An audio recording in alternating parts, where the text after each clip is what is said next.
Herzlich willkommen auf meinem Kanal Landlustig Saan. Hallo an alle Deutschsprachigen, Waddikrab Pipi, Waddikrab Tukon, an alle thailändischen Zuschauer hier. Heute bin ich auf dem Land, habe ein bisschen Unkraut geschnitten. Ihr wisst ja, aufgrund des vielleicht nahenden Feuers, was hier bald einsetzen wird, das wissen wir noch nicht. Aber ich habe jetzt den Außenbereich zumindest auf der linken Seite des Landes oder rechts, je nachdem wo man halt steht, habe ich freigeschnitten außen, dass wenn da das Feuer kommt, dass da nicht allzu viel passieren kann. Warum ich aber jetzt heute noch hier draußen bin, ist, ich hatte euch ja versprochen, euch das Haus hier auf dem Land zu zeigen. Das möchte ich jetzt heute hiermit tun. Und sollten Fragen dazu anfallen, wie immer einfach ab damit in die Kommentare, dann werde ich da Rede und Antwort stehen. Und ansonsten wünsche ich euch da viel Spaß mit dem Video. Und für alle neuen Zuschauer, vergesst nicht, meinen Kanal zu abonnieren. Und ansonsten freue ich mich über ein Like. Freue mich auch darüber, wenn ihr die Videos teilt. Dann weiß ich, dass es euch gefallen hat, und mir macht er damit eine Freude und euch kostet es nichts außer einen Klick. In dem Fall wünsche ich euch viel Spaß mit dem heutigen Video und würde sagen, wir legen dann mal los. Jetzt stehe ich hier unten auf unserer Terrasse, quasi unter den Wohnräumen.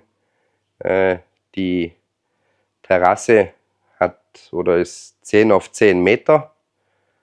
Also ist eine schöne große Terrasse, wo man schön flätzen kann, festen kann, die Ruhe hier genießen kann. Ich zeige es euch mal kurz. Also das ist die Terrasse unter den Wohnräumen.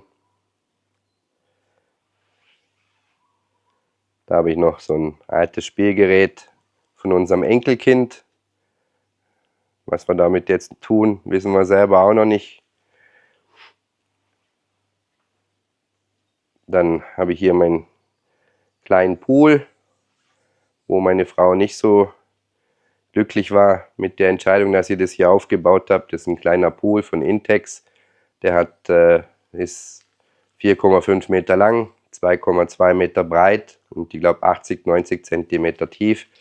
Also für mich zum Abkühlen im Sommer perfekt. Und hier eine kleine Sitzgelegenheit, wo man sitzen kann. Dann ist das hier der Ausblick mit dem schön angrenzenden großen See. Habe auch schon direkt von der Terrasse aus geangelt. Hat auch funktioniert. Jetzt mittlerweile mit den Seerosen, wisst ihr ja, für mich ein kleines Problem. Aber auf jeden Fall, die Terrasse ist schön groß. Haben wir auch schon einige Feste hier gefeiert. Macht Spaß. Dann habe ich hier 2 Hängematten, wo ich, wenn ich arbeite, auch mal eine Pause machen kann. Das ist so die Terrasse eben, wo wir hier dann öfters nach der Arbeit mal sitzen oder eben am Abend mal ein paar Freunde einladen, hier sitzen, weil hier draußen das ist so schön ruhig, das kann man gar nicht beschreiben, und hier draußen geht immer so ein angenehmer Wind, also ja, da macht es richtig Spaß. Und natürlich auch hier in meinem Pool am Abend, denn wenn dann die Hochsaison hier wieder ist, April, wenn es dann wieder richtig heiß ist, da ist das dann die richtige Abkühlung.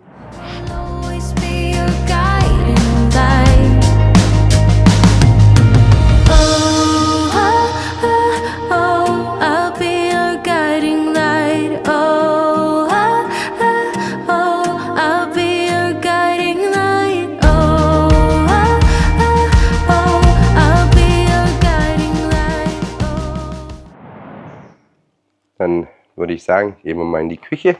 Die Küche ist ja eben auch unten, angrenzend an der Terrasse. Da haben wir einmal ein kleines WC. Also das ist dieses kleine französische WC, wo ich angesprochen hatte. Ist aber hier vollkommen ausreichend. Wenn man hier mal beim Arbeiten ist, mal schnell auf die Toilette muss, habe ich hier eben mein WC. Dann haben wir hier eine Dusche. Auch wenn man, sage ich mal, gearbeitet hat, sich schnell hier abduschen, auch möglich. Das ist perfekt. Ich habe halt hier kein warmes Wasser, aber das spielt hier in Thailand nur eine zweitrangige Rolle. Also halt, ja klar, zu den Wintermonaten, da duscht man besser am Tag als am Abend. Dann habe ich hier meine Waschmaschine. Dann hier das Spülbecken. Daneben, das ist der Herd. Dann hier eine kleine Arbeitsplatte mit dem Kühlschrank daneben. Der Kühlschrank hat da auch ein Gefrierfach. Im Moment nutze ich ihn, um meine Eier dort zu kühlen. Aber ansonsten ist die Küche eigentlich komplett ausreichend.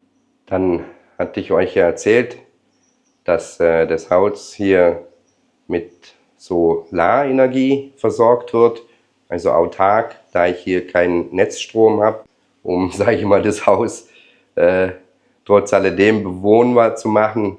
Auch mit dem Wasser natürlich blieb mir somit eigentlich keine andere Möglichkeit, außer das halt über Solar zu regeln.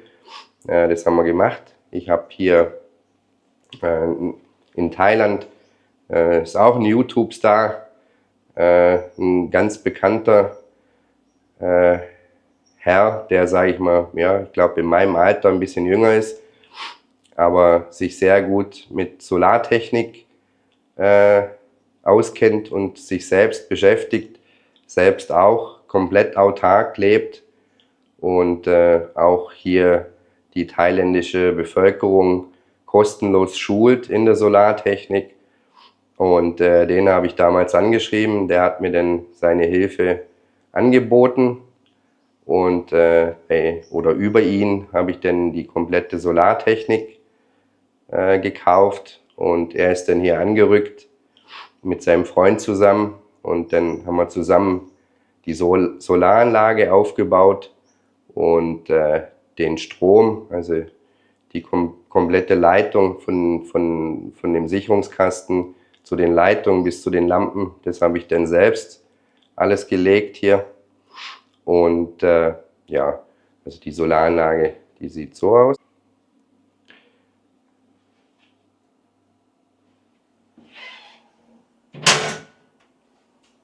Also ich arbeite da mit Growatt. Das ist ein Hybrid. Also ich kann da jetzt, sollte mal Netzstrom hier kommen, zusätzlich noch Netzstrom einspeisen.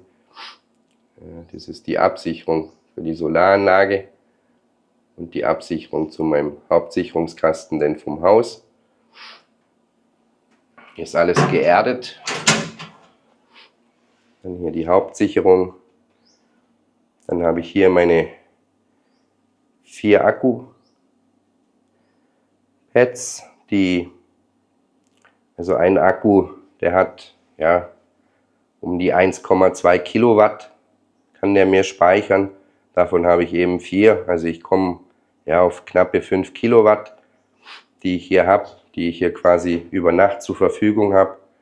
Und das reicht mir hier eigentlich komplett aus. Dann ist hier mein Eigenwerk, was ich da geschaffen habe. Ist sicherlich von den Sicherungen her überdimensioniert. Aber ich habe einfach, ja, ich bin da gern ein Freund von Sicherheit und habe da quasi auch jeden Raum extra abgesichert. Das sind alles noch Sachen, die ich mir aus der Schweiz mitgebracht hatte. Also ist alles von ABB. Da ich ja jetzt einen Elektriker in der Familie habe oder einen angehenden Elektriker in der Familie habe, wenn er mich denn mal hier besucht, dann kann er mal da nochmal drüber schauen, alles kontrollieren, ob ich auch wirklich alles richtig gemacht habe. Bis jetzt funktioniert alles tadellos. Die Schutzschalter lösen aus beim Fehlerstrom und somit gehe ich davon aus, dass das passt, aber er darf ja gern nochmal drüber schauen, wenn er denn mal zu Besuch kommt. Ja, also das ist eben das zur Solaranlage.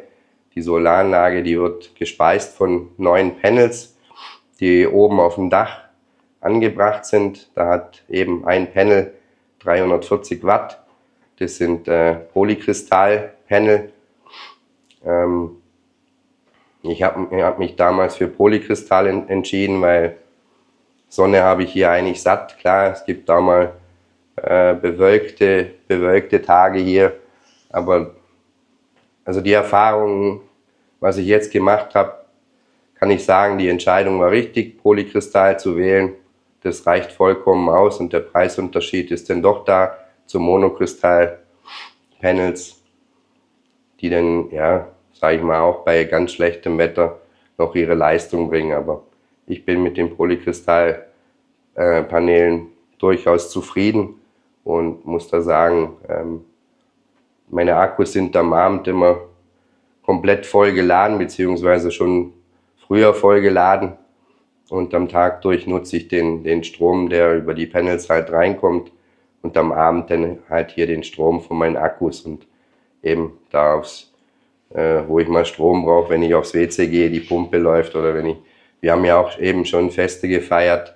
Und da sind dann drei Lichtschränke mit jeweils 3 LED-Neonröhren angeschlossen und die haben die ganze Nacht oder fast die ganze Nacht gebrannt und ich hatte trotzdem noch Strom am nächsten Tag oder immer noch Akkureserve. Also das reicht für mich hier vollkommen aus und ja, wie gesagt, ich hatte euch ja gesagt, hier hat ja auch der Sohn mit seiner Frau und mit dem Kind mal kurzzeitig gewohnt und die waren damals auch zufrieden. Eben, und das Einzige, was ich halt hier nicht kann, ist irgendwie einen warmen Wasserboiler oder sowas anschließen, weil ich da einfach alles, was über 1000 Watt hat, das nimmt mir dann halt mal kurzzeitig zu viel Strom weg und das würde der Anlage nicht gut tun. Und aus dem Grund habe ich hier auch kein Warmwasser.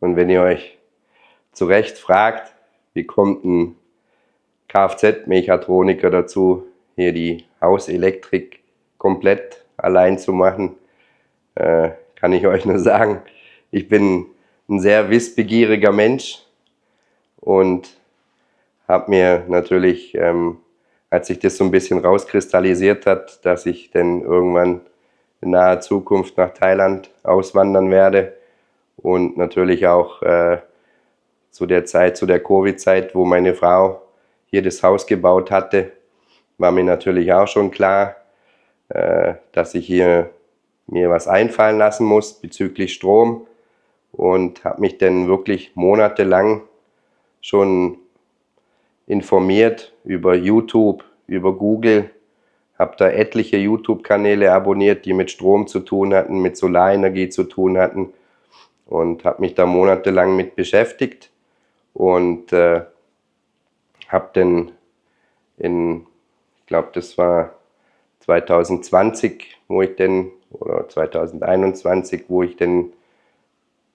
genau, das war 2021, im Januar bin ich dann hier hin und habe hier komplett den Strom verlegt. Wie gesagt, alles selbst gemacht und muss sagen, bin da sehr stolz darauf, weil ja, auch wenn mein Beruf oder mein erlernter Beruf nur teilweise was mit dem zu tun hat, bin ich trotzdem stolz drauf, dass ich mir das so aneignen konnte und bisher funktioniert auch alles. Musste zwar auch ein paar Stromschläge hinnehmen, als ich das hier alles aufgebaut habe, aber ja, ich sage immer, ein bisschen Schwund ist immer und ja, es funktioniert auf jeden Fall alles und ich denke, man soll nicht immer sagen, das kann ich nicht, das weiß ich nicht, wie das funktioniert. Es gibt so viele Medien mittlerweile, in denen man sich so gut informieren kann. Man kann sich da so viele Tipps einholen. Also ja, nicht immer gleich sagen, ich kann das nicht. Einfach auch mal probieren. Und wie gesagt, ich habe das Haus auch zudem auch noch von einem Elektrikerfreund hier aus dem Dorf kontrollieren lassen. Der sagt, es gibt nichts zu kontrollieren, es ist alles okay.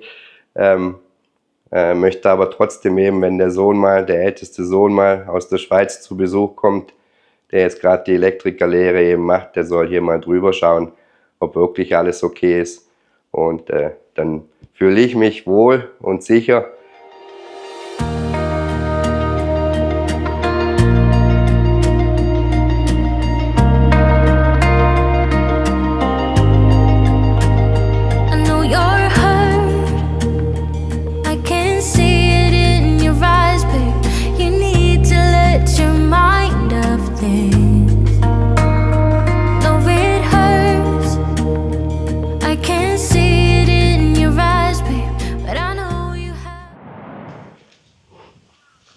Ja, dann zeige ich euch mal noch das Haus so von außen. Also hier geht eine Treppe hoch, da werden wir dann gleich hochgehen zu dem oberen Stockwerk. Dort sind dann die 3 Schlafzimmer, ein Schlafzimmer, zweites Schlafzimmer, das dritte Schlafzimmer. Und eben hier oben auf dem Dach sind dann die Solarpanels. Und dann unten haben wir dann eben unsere schöne Terrasse.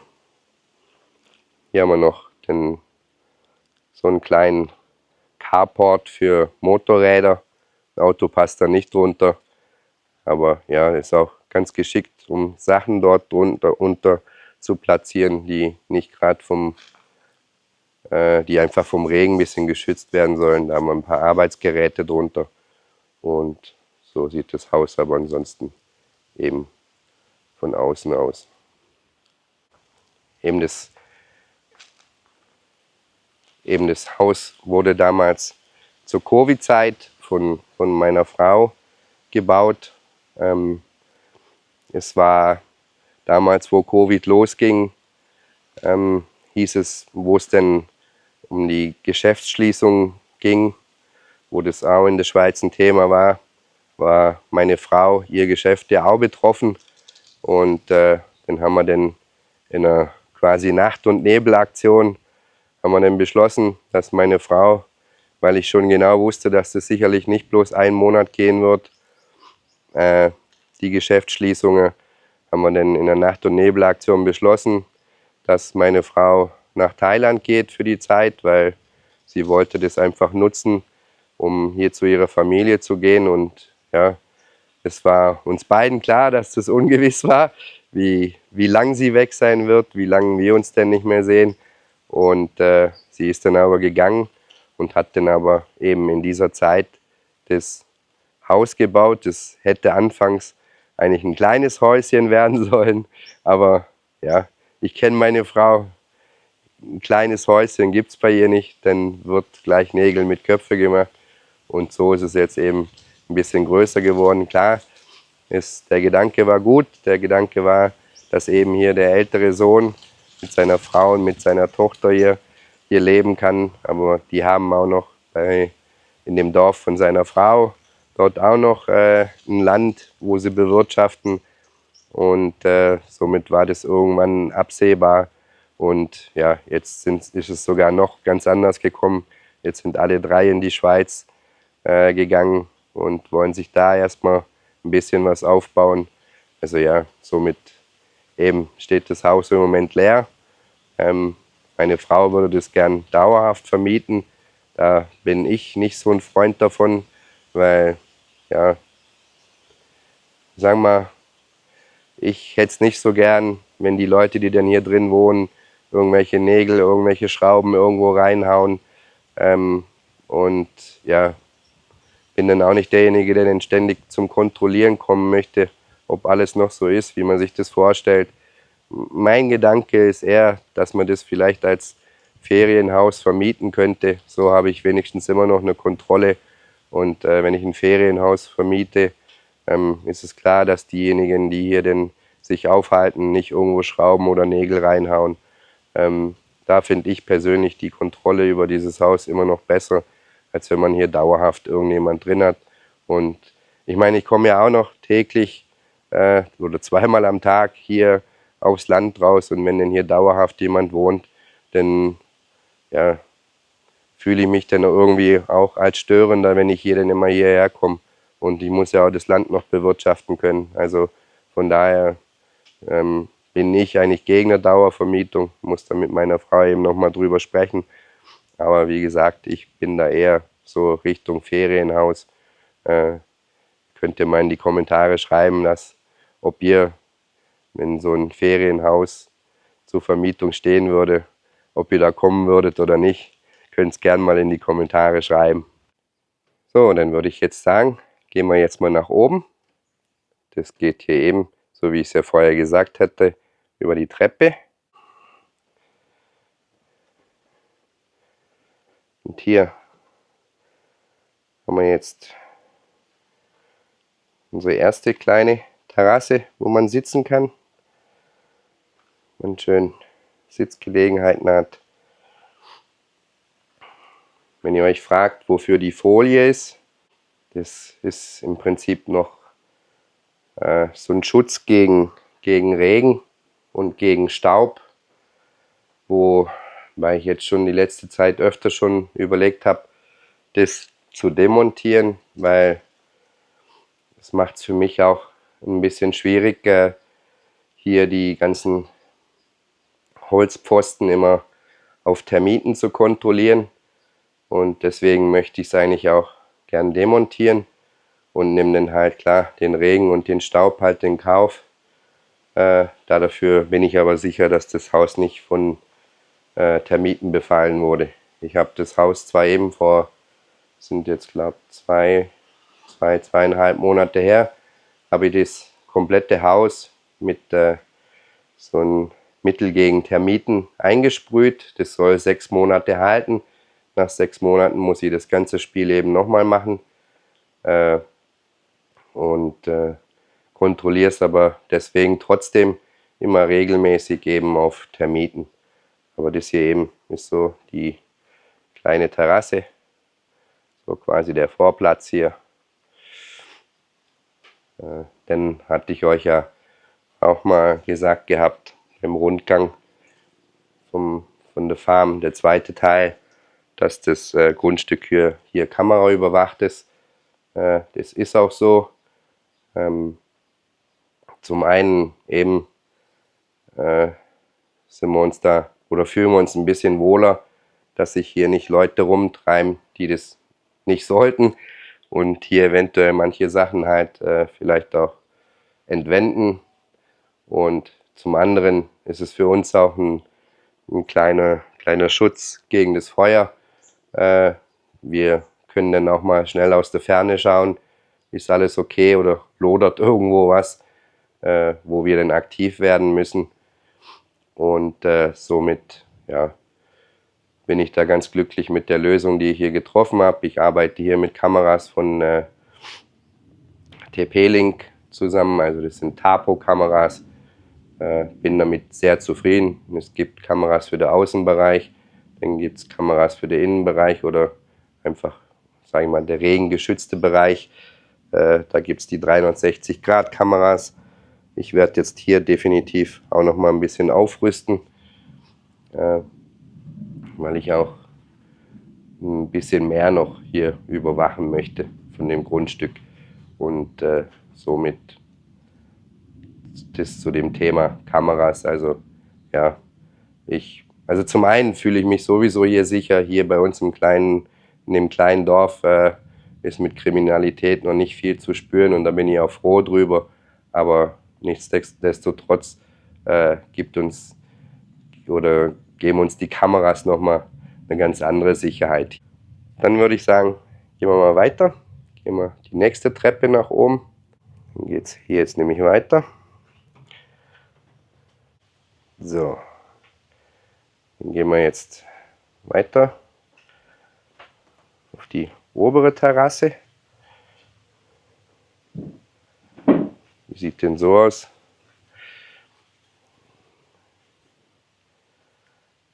Auch wunderschön. Hier habe ich noch die alte Bar von meinem leider zu früh verstorbenen Schwager stehen. Hier sitze ich dann manchmal, trinke mein Bier. Und von hier ist die Aussicht natürlich auf den See auch klasse. Speziell, wenn man denn hier auf der Bank sitzt. Das ist ein wunderschöner Blick.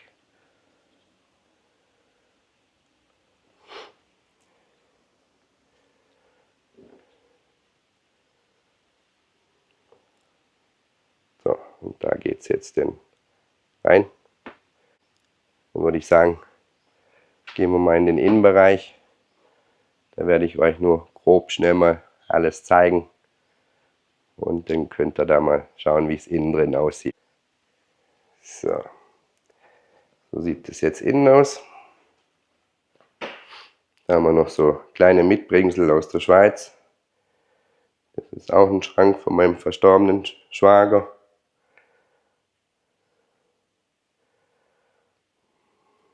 So sieht das Ganze eben von innen aus.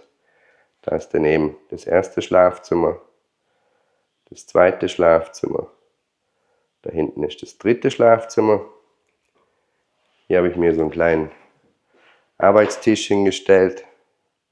Falls ich mal hier was arbeiten will, kann ich ja. Ich habe hier auch Internetzugang. Also ich habe mir hier über, da wir hier ja eben keinen Netzstrom haben, auch kein Internetanbieter hier rauskommt, da habe ich mir einfach eine SIM-Karte gekauft und habe einen Router gekauft, wo ich eine SIM-Karte einlegen kann. Habe hier eine kleine Kaffeeküche, auch völlig ausreichend.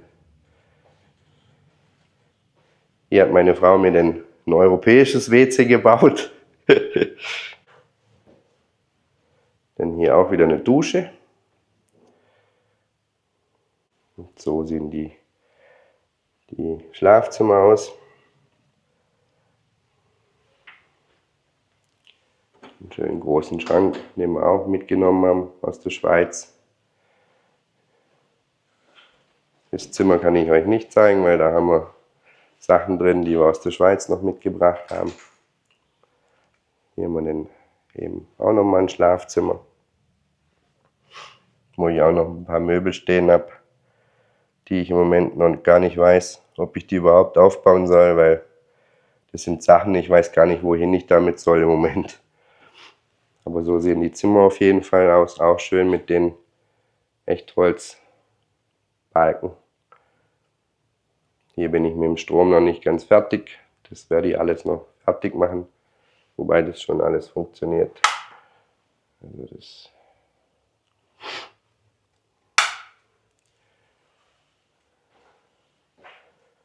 ja, das ist auf jeden Fall so der Innenbereich. Ich finde es geräumig, sehr gemütlich hier oben, vor allem mit dem Holz.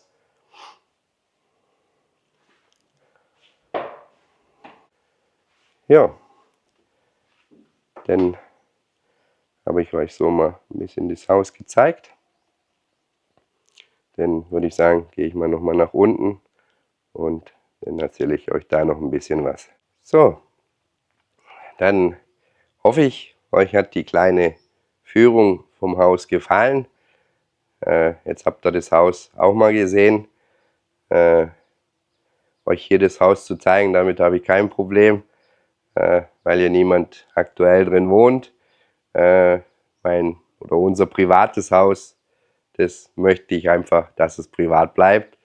Aber hier denke ich, ja, das wollte ich euch mal zeigen. Eben ist ja auch ein Gedanke, das sage ich mal, als Ferienhaus mal zu vermieten. Wie gesagt, schreibt mal in die Kommentare, ob ihr sowas mieten würdet, wenn ihr mal in den Isan kommen würdet, oder ob das denn zu weit ab vom Schuss wäre. oder zu ruhig wäre oder wie auch immer.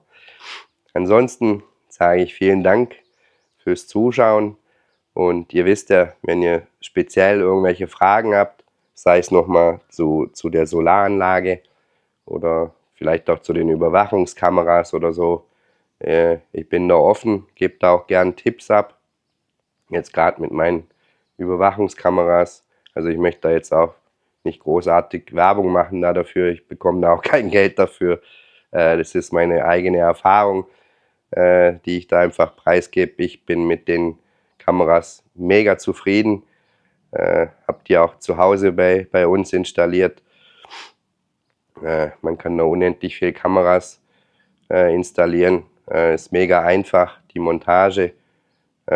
Die Kameras haben einen internen Speicher über eine SD-Karte. Also ja, wenn ihr da einfach mehr wissen wollt drüber, dann schreibt mich einfach an. Dann kann ich da ein bisschen mehr drauf eingehen oder euch mal noch ein spezielles Video über die Kameras machen, wenn das gewünscht ist. Und ansonsten über alles andere natürlich auch, wenn ihr da nochmal über die Solaranlage was wissen wollt oder weiß nicht, vielleicht gibt es den einen oder anderen, der hier lebt in Thailand, vielleicht Fragen auch zum Pool hat, zu einem Intex-Pool. Ich bin damit zufrieden, habe da auch schon andere Meinungen gehört, aber also für mich ist das vollkommen ausreichend. Ja, bin da auf jeden Fall offen für Fragen. Wenn es da Fragen gibt, dann haut in die Tasten, schreibt es mir in die Kommentare.